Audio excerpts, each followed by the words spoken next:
Nicole Kidman as Joanna Eberhardt, a successful reality TV executive producer, suffers a sudden career downfall after a disillusioned reality show participant named Hank tries to attack her.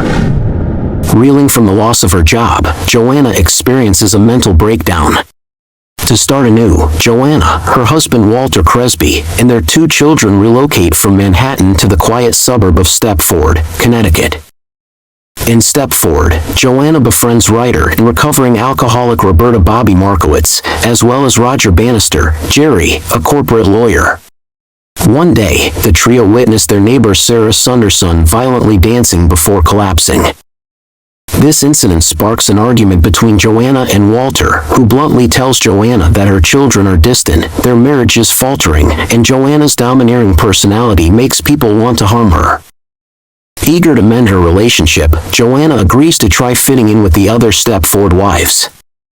The next day, Joanna, Bobby, and Roger visit Sarah's home to check on her.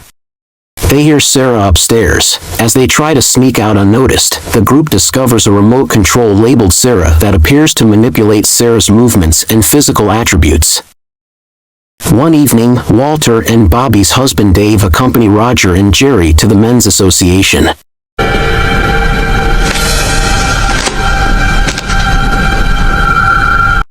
Suspecting something amiss, Joanna and Bobby hire a babysitter and sneak into the building to investigate. They discover a hall filled with family portraits, but are caught by Roger, who assures them that everything is fine. The next day, Joanna and Bobby notice that Roger's flamboyant clothing, Playboy from Hairspray, and memorabilia of actors like Orlando Bloom and Viggo Mortensen have all been discarded. Jerry then asks them to meet him at the town hall, where the pair witness a transformed Roger now running for the Connecticut State Senate with a bland, conformist demeanor, apparently under Jerry's direction. Disturbed by these developments, Joanna wants to leave Stepford immediately, and Walter agrees they should depart the next day. However, upon going into Walter's study, Joanna makes a startling discovery: all the Stepford wives were once successful working women, just like herself, before moving to the town. The following day, Joanna visits Bobby's house, noticing that her formerly messy home is now spotlessly clean. Bobby, now fully embracing the role of a Stepford wife, tells Joanna that the most important thing to her is her cookbook. As Bobby offers to help Joanna adapt to the Stepford lifestyle, she fails to notice her own hand accidentally resting on a hot stove burner. Disturbed by what she's witnessed, Joanna leaves Bobby's house and goes to the men's association to find Walter. There, she is confronted by all the neighborhood husbands, who surround her imposingly.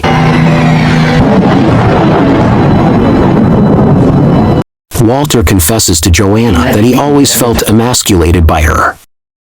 The men's association leader, Mike Wellington, then explains to Joanna that the husbands implant nanochips into their wives' brains to transform them into poised, submissive Stepford wives.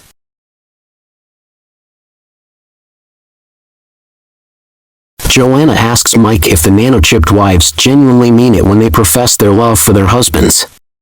Mike simply replies in joy before ushering a reluctant Walter and Joanna into the transformation chamber.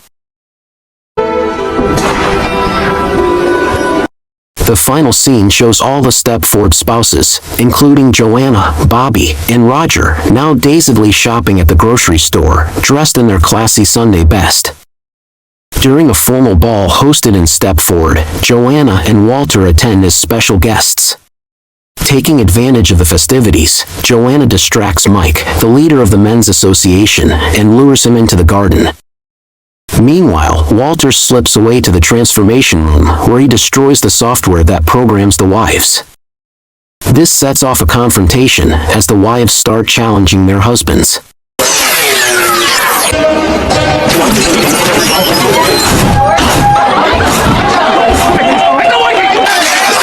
Joanna and Walter reveal that they never actually went through the microchip implantation process. When Mike attempts to assault Walter, Joanna kills him by decapitating him with a candlestick, exposing him as a fully robotic android. Mike's wife, Claire, then explains that she created the Stepford Wives program. As a bitter career-oriented woman, she became jealous when she discovered Mike's affair with her research assistant. In a fit of rage, Claire murdered them both, then used her skills as a brain surgeon to develop the mind control technology to transform the wives into submissive homemakers.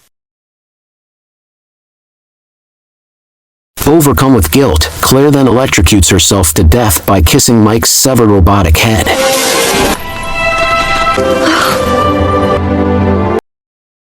6 months later, in an interview with Larry King, Joanna, Roger, and Bobby share updates. Joanna has won several Emmys for producing a hard-hitting documentary on Stepford, Roger has won a state Senate seat as an independent, and Bobby has published her first poetry collection. They also reveal that the Stepford husbands have been placed under house arrest and are undergoing retraining to become better partners. At the end of the movie, we see the husbands, now closely supervised by their wives, shopping for groceries.